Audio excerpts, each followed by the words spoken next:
I've seen a lot of things on the road. Accidents, storms, angry men chasing their own shadows. But nothing prepared me for the moment a little girl ran toward my truck, her face streaked with tears, screaming that someone had hurt her mother. You think you're ready for anything after decades behind the wheel. But sometimes life throws a moment at you that rips right through every layer of calm you've built. And when that moment arrives, you only have one question to answer. What kind of man are you when no one is watching? The air was cold enough to sting my lungs when I stepped out of the cab, the diesel engine humming behind me like a tired beast. The truck stop was nearly silent.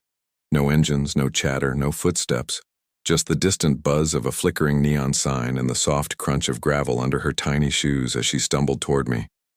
She kept looking over her shoulder, as if the darkness itself was chasing her. And maybe it was. Her voice cracked when she reached me. He hurt my mom. 4 words, 4 bullets. They hit harder than any fist I'd ever taken in my life. I remember kneeling down, feeling the cold bite into my knees, trying to see through the fear in her eyes. She wasn't lying. She didn't have to. There's a kind of truth that only appears when the world is collapsing around a child. Diesel fumes, winter air, the faint metallic smell of blood on her clothes. I felt everything at once. My mind raced, but my body didn't move. Not for a full second. That's all it takes for a life to change. 1 second of disbelief before instinct slams the wheel out of your hands and takes control. Because the moment she looked up at me, trembling, waiting for me to be something better than what she just escaped from, I realized something terrifying. I couldn't stay inside the cab. I couldn't pretend I didn't hear her. And I sure as hell couldn't walk away. Before I tell you what happened next, I need you to understand something. Stories like this aren't just stories. They're warnings. They're lifelines.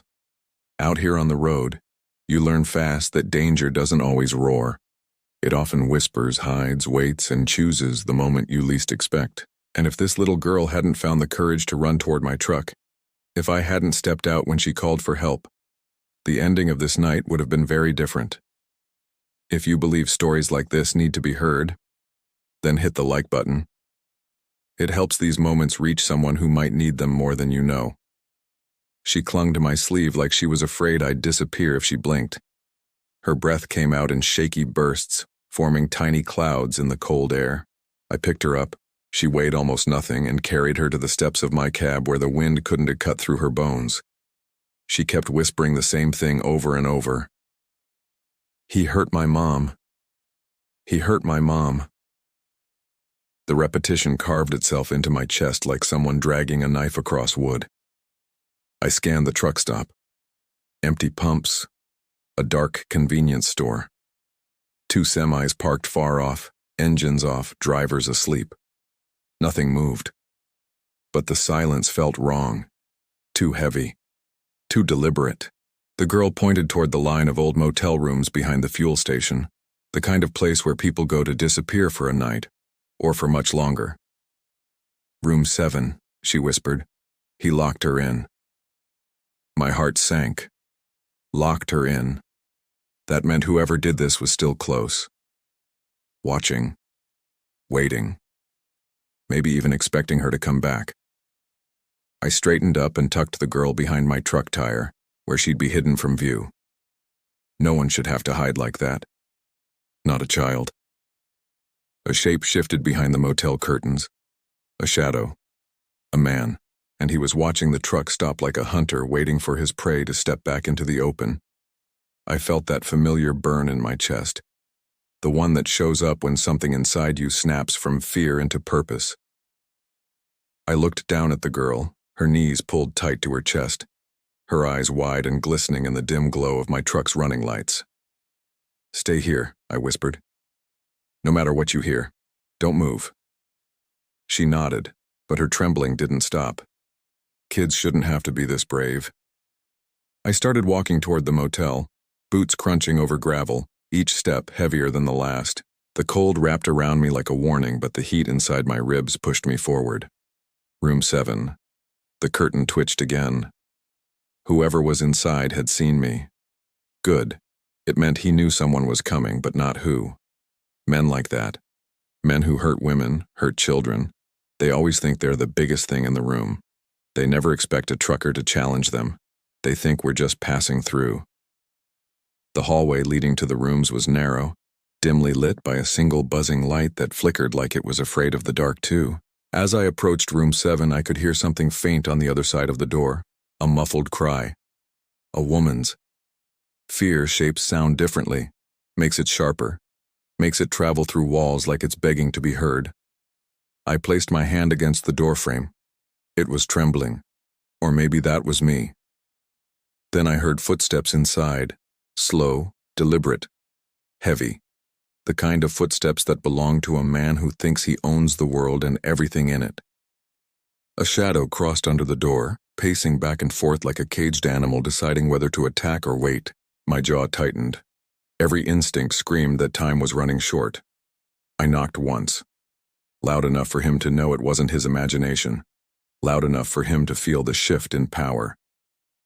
"Open the door," I said, my voice low, steady. "Now." The footsteps stopped. Silence pressed against the door like a second barrier, thicker than wood, heavier than steel. I could almost feel him standing right on the other side, breathing shallow, deciding what to do. Men like him don't get scared easily, not until they realize the world isn't turning their way tonight. "Who the hell are you?" he finally muttered, voice coated in arrogance and liquor. "Go back to your truck."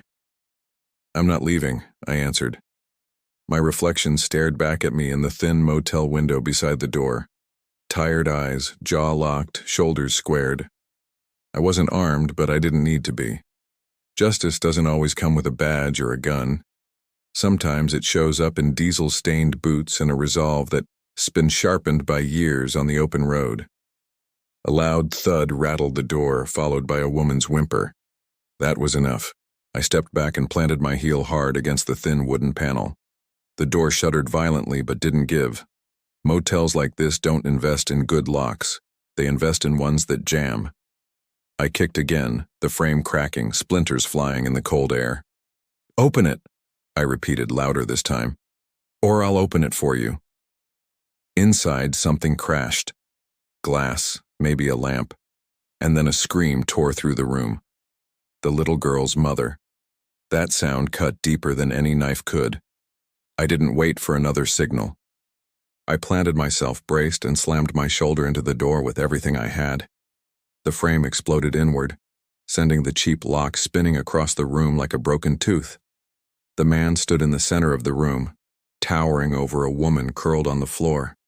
His face twisted when he saw me, as if my presence was some kind of offense. "You just made a big mistake, trucker," he growled, taking a step toward me. But I didn't flinch, not an inch. He lunged first, just like men full of ego and cheap whiskey always do. Arms wide, confidence overflowing, convinced I'd back down the way everyone else in his life probably had. But something happens to you when you've spent years on the road, miles eating away at your patience, your fear, your tolerance for cruelty. You learn to stand your ground. You learn to read the world through instinct instead of hesitation. And my instinct told me this man had crossed too many lines to walk away tonight. His fist shot forward, wild and uncoordinated. I stepped aside, letting his momentum carry him past me. He stumbled but caught himself on a chair, eyes flashing with drunken rage. "You don't know who you're messing with," he said. I didn't answer. I didn't need to. He already knew he didn't scare me. That alone made him angrier. He charged again, but this time I was ready. I planted my foot, grabbed the front of his jacket and slammed him back against the wall so hard the picture frame above the bed dropped to the floor. The woman on the ground whimpered, covering her head with trembling hands. Her legs were shaking, leaving faint smears of tears and fear across the cheap linoleum. I could hear her breathing, fast, shallow, desperate. I kept the man pinned, feeling his muscles twitch as he tried to wriggle free. "She's done nothing to you," I said, my voice low enough to make him listen. "And that little girl outside? She's terrified because of you." His expression shifted, just for a second. A flicker of something twisted. Not remorse, not guilt, annoyance. As if the world bothering him with consequences was the real offense. That look told me everything I needed to know. This wasn't a momentary loss of control. This was who he was. A man who fed on fear, who broke what he claimed to love, who hurt because he thought no one would ever stand between him and his cruelty. He tried to swing again, but this time his movements were sluggish, sloppy. Exhaustion and fear of losing control had finally crept into his veins. I pushed him back once more, harder, making sure he understood that the road had brought him the one man he wouldn't intimidate. As he crumpled onto the edge of the bed, I turned toward the woman. "You're safe now," I said quietly. But even as I said it, I knew the night wasn't over. Not until she and her daughter were far from this place and far from him. She tried to stand, but her legs buckled beneath her, and I caught her before she could hit the floor. Up close, I could see the bruises blossoming across her cheek, the swelling around her eye, the way her hands twitched from shock. She wasn't just hurt. She was broken in ways that didn't heal with ice packs and apologies. "My daughter," she whispered, voice trembling. "Where is she?" I steadied her, guiding her toward the doorway. "Safe," I said. "She's outside by my truck. She came to me." Her shoulders sagged as if she had been holding her breath for hours. I wanted to get her out of that room immediately, but something told me not to turn my back on the man on the bed. He was still breathing heavily, chest rising and falling with the anger he hadn't burned through yet. I kept my eyes on him as I helped her down the hallway, one slow step at a time. She winced each time her feet touched the ground, but she didn't stop moving. Survival has a way of pushing people past their limits. As we stepped outside, the cold hit us like a wall, but she didn't react to it. Her eyes were fixed on the tiny shape curled beside the rubber of my front tire. The girl stood the moment she saw her mother, sprinting with a burst of relief that cracked the silence of the night. She threw herself into her mother's arms, and together they collapsed into a trembling, tear-filled embrace. I stepped back, giving them space, letting that moment be theirs. But peace never lasts long in nights like these. Behind me, the motel door slammed open so hard it echoed across the lot. The man stumbled out, rage boiling over, his shadow stretching across the pavement like something from a nightmare. "You think you can take them from me?" he roared. The mother flinched, pulling her daughter tight. The girl turned her face into her mother's shoulder, sobbing softly. I stepped forward, positioning myself between them and the man, planting my boots deep into the gravel. The man kept coming, fury guiding his steps, fists clenched, drunken confidence dripping from every movement. I didn't know how far he'd go, but I knew how far I would. Far enough. He staggered toward me, shoulders squared, jaw clenched, eyes filled with the kind of rage that only grows louder when it's challenged. Men like him thrive on fear, on silence, on controlling the space around them. But when someone finally stands in their way, their whole world cracks. I didn't raise my fists, I didn't move, I just looked at him, letting him see that nothing he did would make me step aside. The road had taught me that sometimes the strongest weapon a man can carry is the refusal to back down. "Move," he growled, spit hitting the ground. His voice was trembling now, not from fear, but from the shock of finding someone he couldn't bully. His eyes darted to his family behind me, then back to my face. "She's mine," he hissed. Those words hit me harder than any punch. They weren't words of love. They were words of possession, ownership, control, and I saw the mother shrink behind me, as if even hearing him say that was another blow. "I'm not going anywhere," I said. My voice came out calm, steady, the way it gets when adrenaline sharpens every thought. The wind pushed a gust of cold air between us, carrying the faint smell of gasoline and something metallic. Fear, maybe. He lunged forward, swinging recklessly, a mess of anger and desperation. I stepped aside just enough to let him stumble past me, his boots skidding on the gravel. He fell to one knee but forced himself up, red-faced and shaking.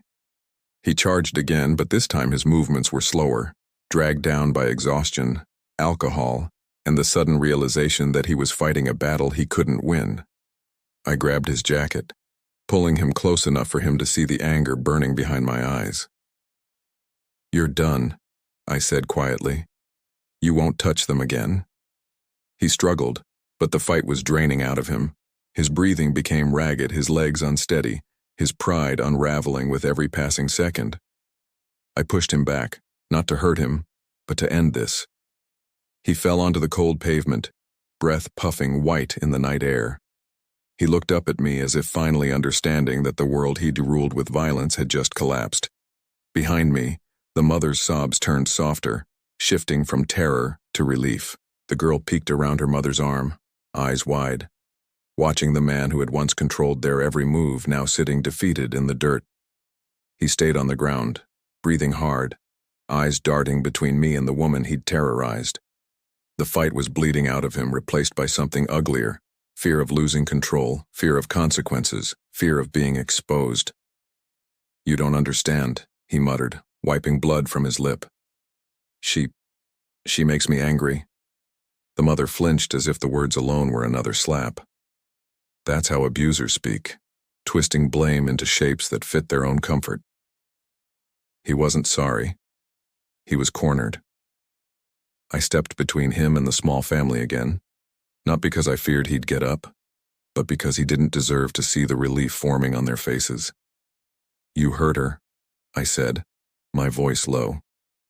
"You hurt your own daughter by doing this." His jaw twitched. "She's not mine," he snapped, bitterness cutting through the cold. That single confession lingered in the air like a poison cloud. The mother let out a quiet gasp, hugging her daughter tighter, guilt and pain mixing into something unbearable. The girl didn't look surprised, just sad. Too sad for someone so young. The truth spilled out in fragments, each more twisted than the last. He wasn't the girl's father.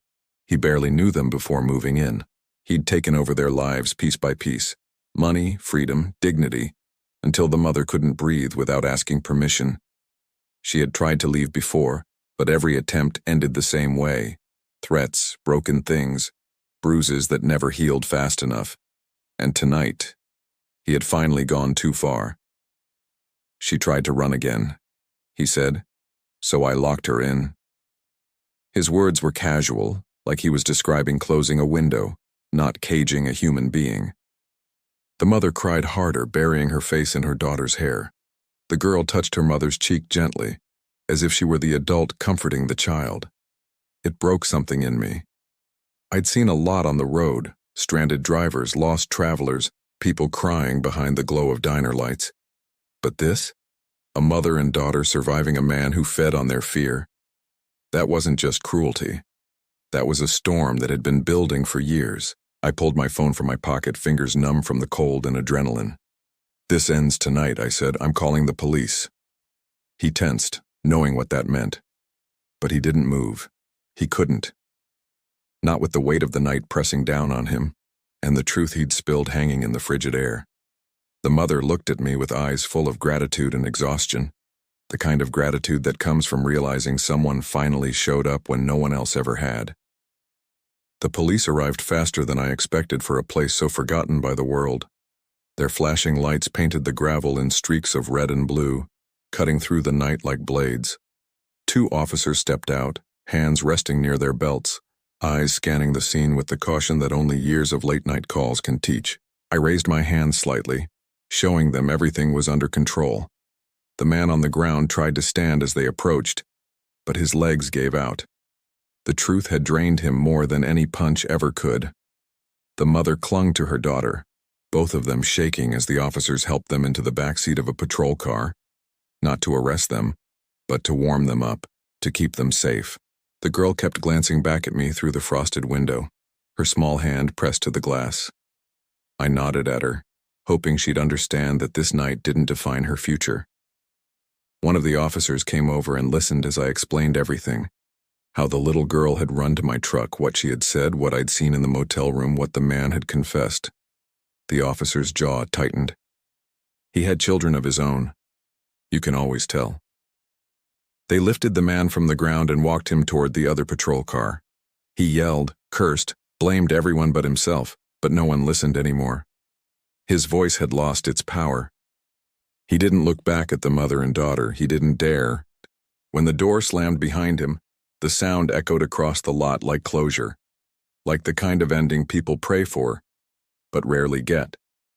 The engines started, tires crunching slowly over gravel as the police prepared to leave. Before the mother's car pulled away, she asked the officer to let her speak to me. He opened the door and she stepped out, wrapped in a thin blanket. She stood there for a moment, collecting herself, the cold biting her skin. "Thank you," she whispered. Her voice was hoarse, fragile, but full of something I hadn't heard from her all night. Hope. "You saved us." She wasn't wrong, but she wasn't right either. I didn't feel like a hero. I just did what every decent person should do when faced with a choice that decides someone else's fate. I watched the patrol cars disappear onto the highway, their lights fading into the darkness until nothing remained but the distant hum of engines and the familiar loneliness of the open road. My truck sat quietly behind me, metal cold, engine ticking softly as it cooled. I leaned against the door, letting the weight of the night settle into my bones. Out here, justice isn't a badge or a title. It's a decision, a moment, a responsibility you either accept or turn your back on. And tonight, I didn't turn away. When the last echo of the sirens faded, the quiet settled in, a different kind of quiet than before. Not the tense stillness of danger lurking, but the soft exhale of a night that finally released its grip. I climbed back into my cab, the seat creaking under my weight, the familiar scent of worn leather and diesel wrapping around me like an old friend.